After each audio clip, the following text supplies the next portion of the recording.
Welcome back to our channel.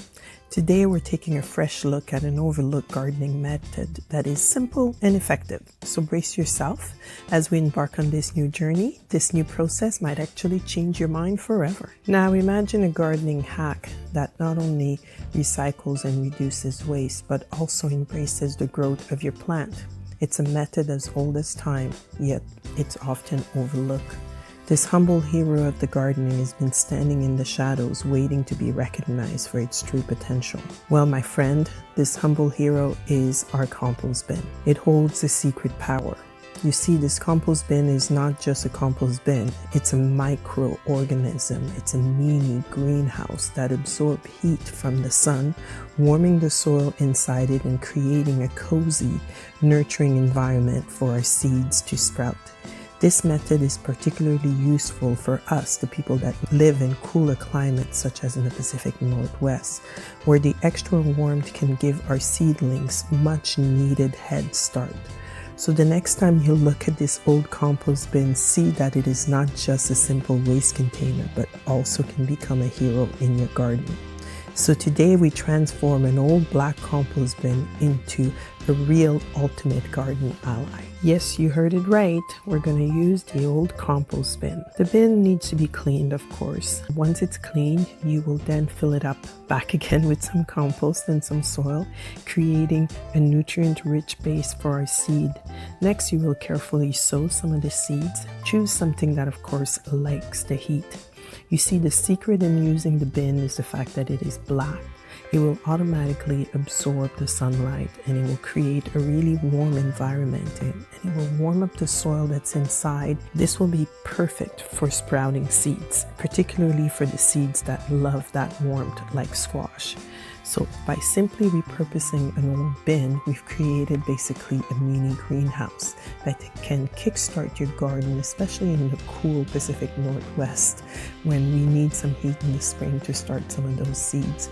By utilizing this bin, we can create a microenvironment that is perfect for starting seeds, particularly squash, by naturally heating up the soil.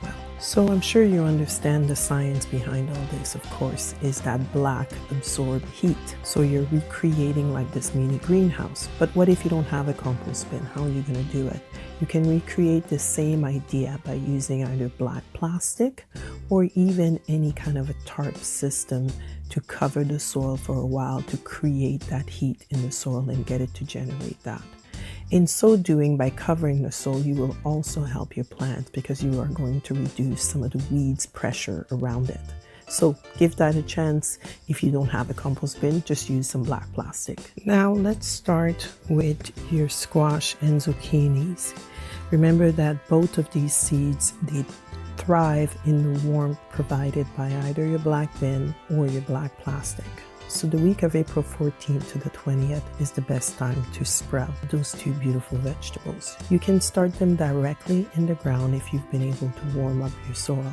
But if you're like me, you're going to have to start them inside. Remember to use a large enough container.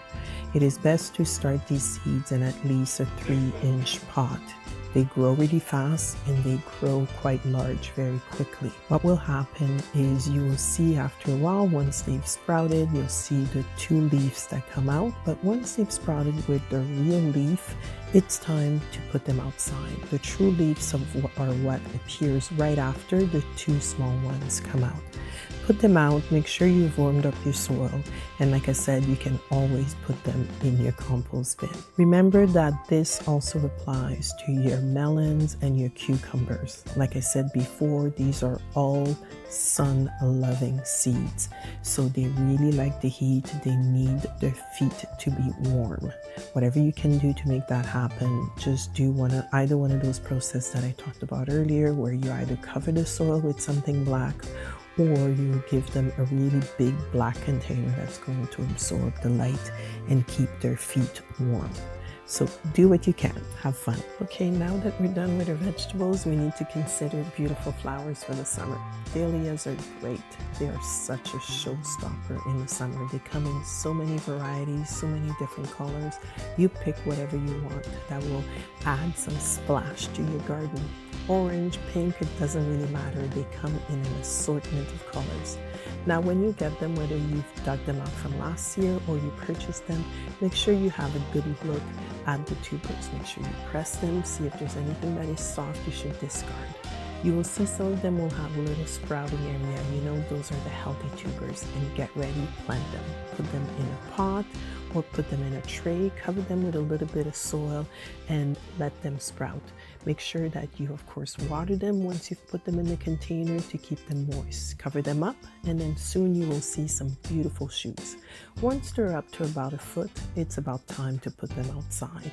Make sure you don't overcrowd them, give them some space, add some good fertilizers, and then you are ready to go. Fun facts: dahlias are native to Mexico. When they arrived in Europe in 1789, they were mainly as food. This seems maybe a little bit odd nowadays, but it was the same story for the potatoes when that was sent to the New World over 200 years ago. The Europeans, however, did not care much for the bitter taste of dahlia, so that's why you don't see it at your dinner table nowadays.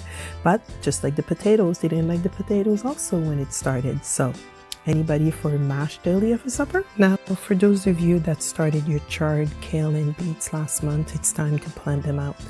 They are now ready to go. Make sure that you harden them off by putting a little tray outside every day for a couple of days until they are kind of ready to be planted out in the garden. Gently tease apart your plants if you have a few in the same container.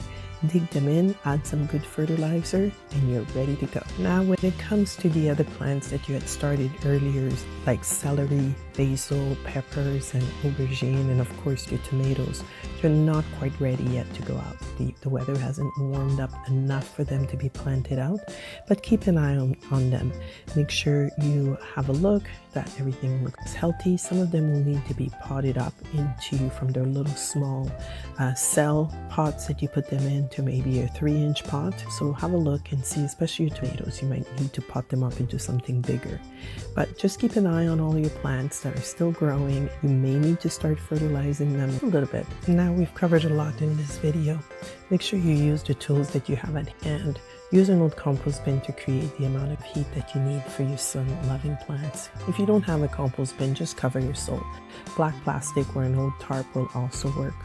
All these sun-loving plants like cucumbers, melons, and even tomatoes like to keep their feet warm.